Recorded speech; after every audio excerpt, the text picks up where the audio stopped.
Unjuk rasa massa ojek online di markas Komando Satpol PP Kota Bandung diwarnai kericuhan. Kontak tembak dengan kelompok teroris Mujahidin Indonesia Timur di Poso kembali terjadi. Satu anggota Brimob gugur.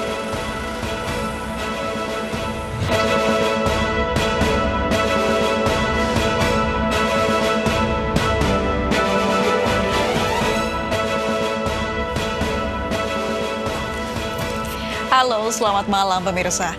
2 kasus COVID-19 varian baru Inggris B117 ditemukan di Karawang, Jawa Barat. Virus COVID varian baru ini disebut-sebut lebih menular dari sebelumnya.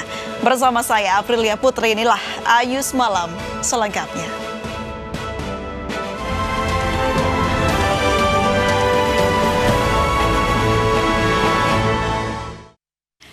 Kita awali informasi malam ini, pemirsa. Unjuk rasa massa pengemudi ojek online di markas Komando 2 Satpol PP Kota Bandung sore tadi diwarnai kericuhan. Kericuhan dipicu adanya seorang yang diduga provokator berusaha memperkeruh suasana dan jadi bulan-bulanan massa pengemudi ojek online.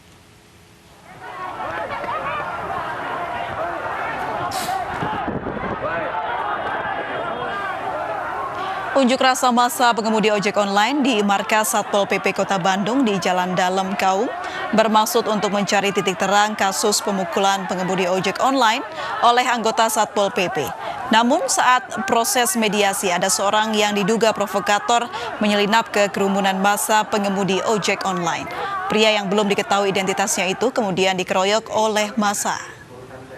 Terkait kasus pemukulan, Kabid Ketentraman dan Ketertiban Umum Satpol PP Kota Bandung, Taspen Effendi mengatakan ada kesalahpahaman antara anggotanya dengan pengemudi ojek online.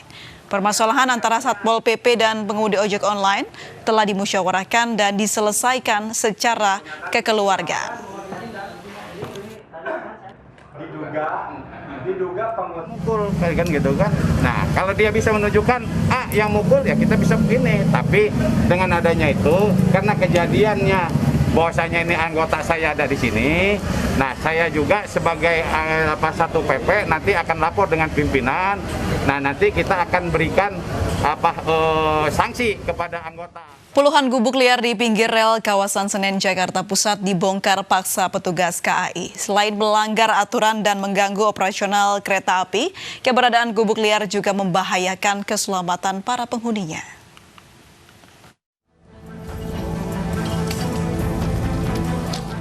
Ratusan petugas PT KAI Daob 1 Jakarta menertibkan bangunan liar di sekitar rel Pasar Gaplok, kawasan Pasar Senen, Jakarta. Puluhan gubuk liar yang terbuat dari terpal dan kardus dibongkar paksa petugas.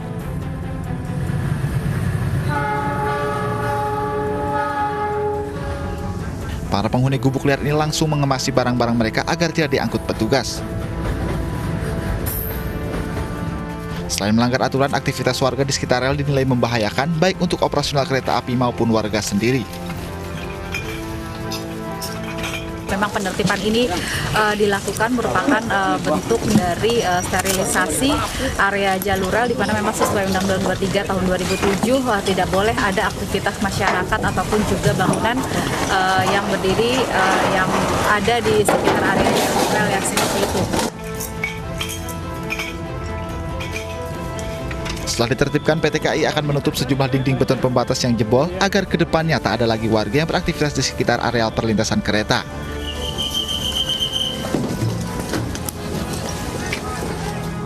Dari Jakarta, Rani Sanjaya, iNews melaporkan. Pemprov DKI Jakarta menerbitkan bangunan di atas lahan milik pemerintah di Jalan Askinah, Pasar Minggu, Jakarta Selatan. Eksekusi lahan sempat diwarnai adu mulut antara petugas dengan oknum yang mengklaim secara sepihak lahan milik Pemprov tersebut.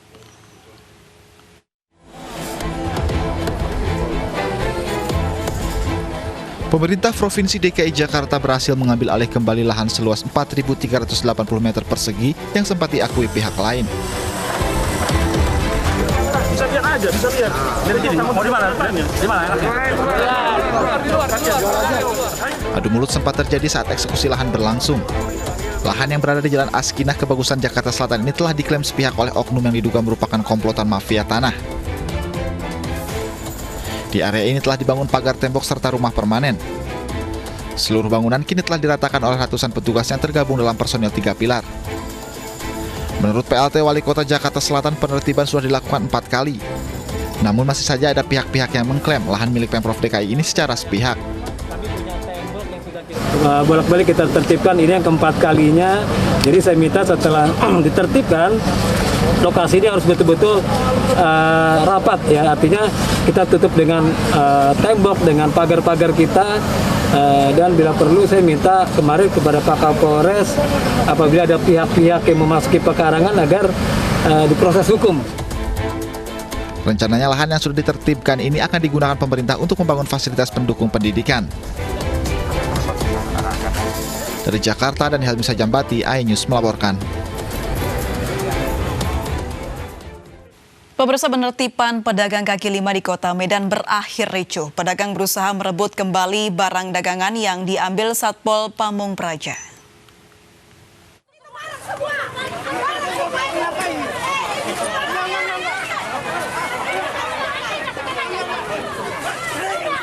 Kericuhan terjadi saat petugas Satpol PP Kota Medan menertibkan pedagang kaki lima di kawasan Pasar Petisah. Pedagang berusaha mengambil kembali tenda tempatnya berjualan yang akan dibawa petugas Satpol Pamung Praja.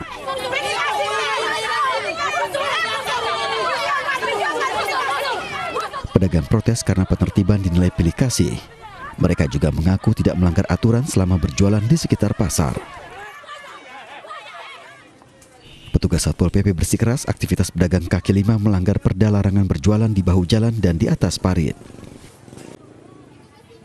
Sebelumnya kita sudah adakan sosialisasi dan kebetulan langsung kita tadi pagi untuk sosialisasi supaya jangan menggelar dagangannya di depan perparkiran dan di depan Pasar Petisah. Tapi kita himbau dengan santun, namun pihak dari pedagang PK5 tidak mengindahkan, Pak. Penertiban pedagang kaki lima menjadi bagian penataan Kota Medan. Razia rutin digelar Satpol Pamung Praja untuk menjaga keindahan kota. Dari Medan, Sumatera Utara, Ahmad Ridwan, iNews melaporkan. Sebuah dam truk bermuatan batu bara terbakar saat melintas di ruas tol Jor Cipayung, Jakarta Timur. Diduga terbakar akibat sambungan arus pendek listrik di bagian aki.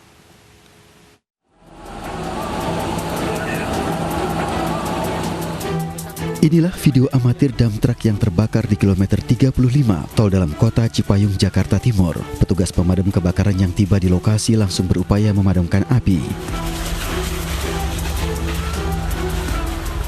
Secara tiba-tiba api muncul dari bagian depan setelah mengalami sambungan arus pendek listrik pada bagian aki. Tak berselang lama api kemudian menyambar ke ruang mesin. Beruntung muatan batu bara tidak ikut terbakar, api hanya menghanguskan bagian kepala truk. Meski demikian, kerugian ditaksir mencapai ratusan juta rupiah.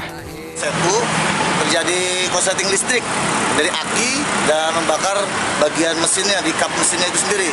Dan memanggil dari damkar, alhamdulillah dalam hitungan 8 menit, damkar sudah sampai di lokasi. Tidak ada korban luka maupun jiwa dalam peristiwa ini. Pemadaman berlangsung dalam waktu 15 menit dengan mengerahkan 2 unit mobil pemadam kebakaran ke lokasi. Dari Jakarta, Rio Manik, iNews melaporkan. Pemirsa, satu anggota Brimob Polri gugur dalam kontak tembak antara pasukan Satgas Madagoraya dengan anggota Mujahidin Indonesia Timur atau MIT di Poso Pesisir, Sulawesi Tenggara, Rabu sore.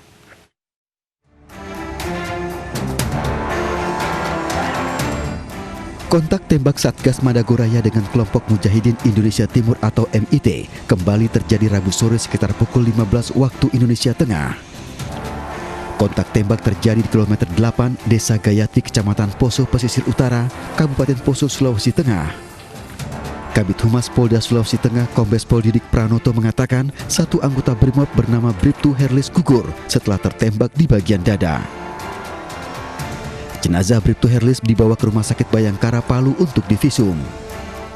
Rencananya Polda Sulteng akan menerbangkan jenazah Bribtu Herlis ke keluarganya di Kolaka, Kendari, Sulawesi Tenggara. Tembak, rekan-rekan kalian, telah gugur salah satu personil dari Brimob atas nama Bribtu Herlis, dan sekarang jenazah sudah berada di Rumah Sakit Bayangkara untuk dilakukan visum. Kemudian rencana akan segera diterbangkan, kalau bisa malam ini, tapi kalau tidak bisa besok pagi akan langsung dibawa ke wilayah Kendari. Sebelumnya, kontak tembak dengan kelompok Mujahidin Indonesia Timur juga terjadi pada Senin 1 Maret lalu di wilayah pegunungan Andole, Kecamatan Poso, Pesisir Utara. Satu anggota TNI Angkatan Darat Prakadedi Irawan gugur dalam baku tembak. Sementara dari pihak MIT ada 2 anggotanya yang tewas tertembak, yaitu Samit alias Alvin dan Hairul alias Irul. Keduanya masuk dalam daftar pencarian orang dan merupakan orang penting dalam kelompok MIT. Dari Palu, Sulawesi Tengah, Jimmy Hendrik, iNews melaporkan. Sementara itu di Mimika, Papua, satu anggota kelompok kriminal bersenjata KKB tewas di tempat setelah baku tembak dengan Satgas Newangkawi Polres Mimika di Mile 53, Jalan Tambang PT Freeport Indonesia. Sementara anggota KKB lainnya masih dikejar polisi. Inilah situasi kontak tembak di Mile 53, Jalan Tambang PT Freeport Indonesia antara Satgas Nemangkawai dengan kelompok KKB. Kontak tembak terjadi saat Satgas Nemangkawi sedang melaksanakan pengamanan wilayah Tembagapura dan patroli di Mile 53. Akibat dari kontak tembak itu, satu anggota KKB bernama Ferry Elas tewas di tempat. Ferry Elas merupakan anggota KKB pimpinan Joni Botak.